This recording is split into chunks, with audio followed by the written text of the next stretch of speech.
Well, good evening, and welcome to the 2012 Fad. I will be your host for this evening. My name is Charlie Bluehawk.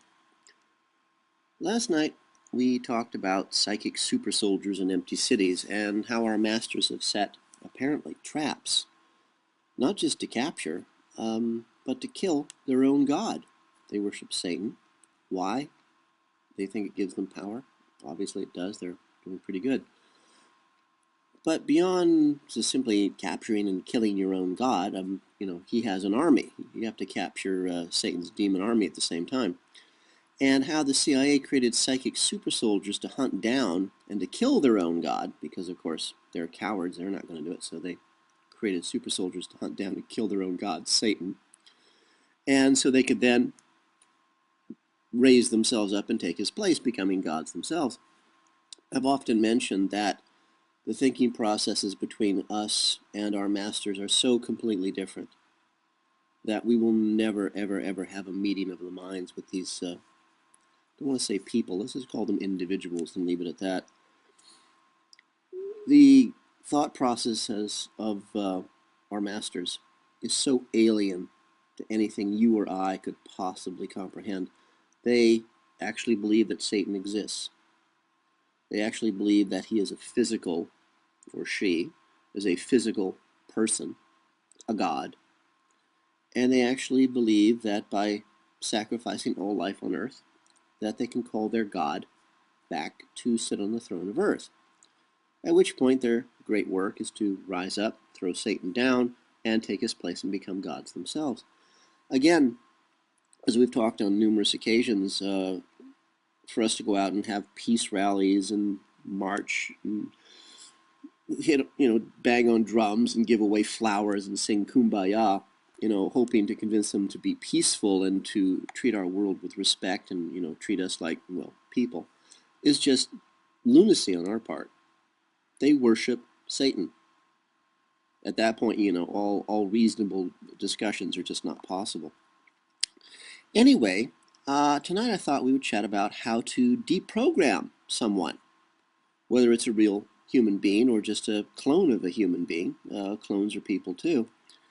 The CIA does this on a daily basis. The CIA is completely based on black magic. They are the descendants of the Jesuit order, the assassins of the enforcement arm, I guess, of the Catholic Church. And of course, the Catholic Church today is simply the descendant of the original Roman Empire. Originally it was the Holy Roman Empire, and today it's the Holy Roman Catholic Church.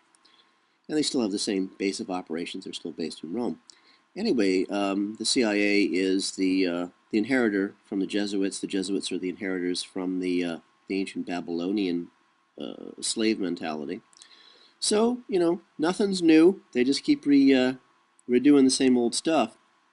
And the CIA loves to program children to become sex slaves, soldier slaves. It's just part of who they are. Why anybody would want to do this, I don't know. To deprogram someone, and I was deprogrammed quite by accident as far as I can tell, it's actually very simple when you get down to it, but it's also painfully, brutally hard. You have to remember the CIA starts raping children pretty much at the moment they're born, torturing them, abusing them, fracturing their souls, as it were, compartmentalizing their psyches. It's hard to get over that. Because someone who's been programmed to be a super soldier or a sex slave, they've been put through the most brutal, most sadistic, and the most unimaginable horrors possible, and all, as I say, as very small children.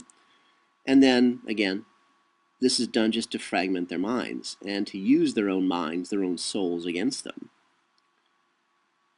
As I mentioned, the CIA is just the descendant of the Jesuit order, who themselves are the descendants of the Babylonian slave traders, our masters, routinely rape little children, infants, as the first steps towards destroying who they are as people, both boys and girls.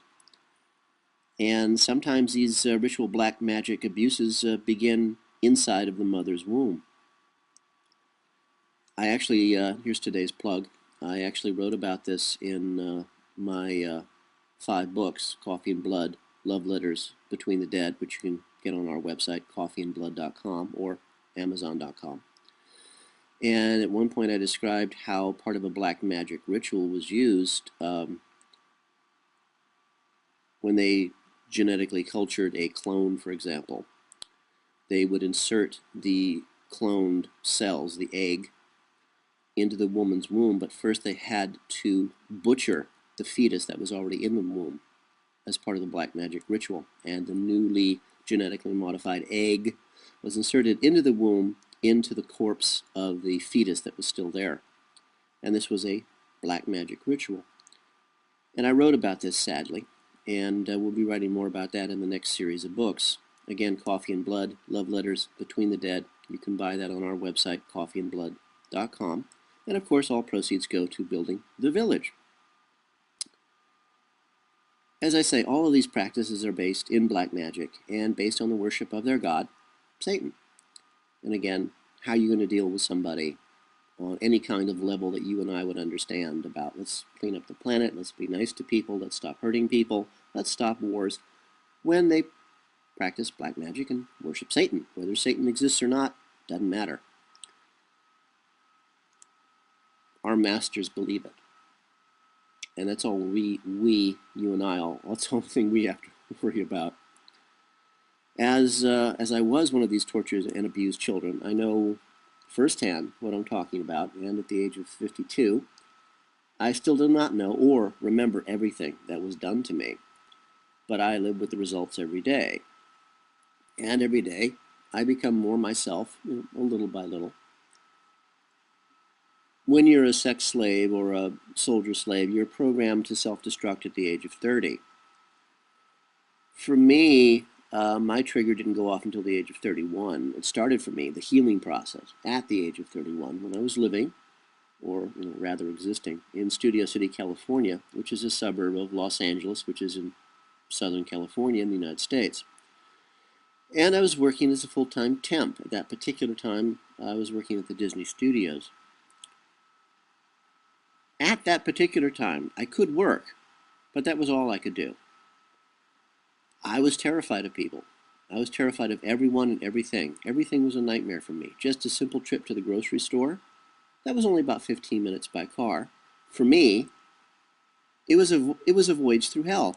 And in my mind, and the way my programming was, a 15-minute trip for me was like driving for hours. And it was like a trip through damnation. The entire world was, for me, completely distorted, out of focus, mostly black and white, some shades of gray. It was a living nightmare. It was like living inside of a horror movie. And then one morning, it was February 2nd, I remember that very clearly, it was the anniversary death of my last real relative, another CIA mind control subject. I woke up, literally, to what had been done to me as a small child. At least enough awareness that made me so ill, so sick, that I actually had to crawl from my bed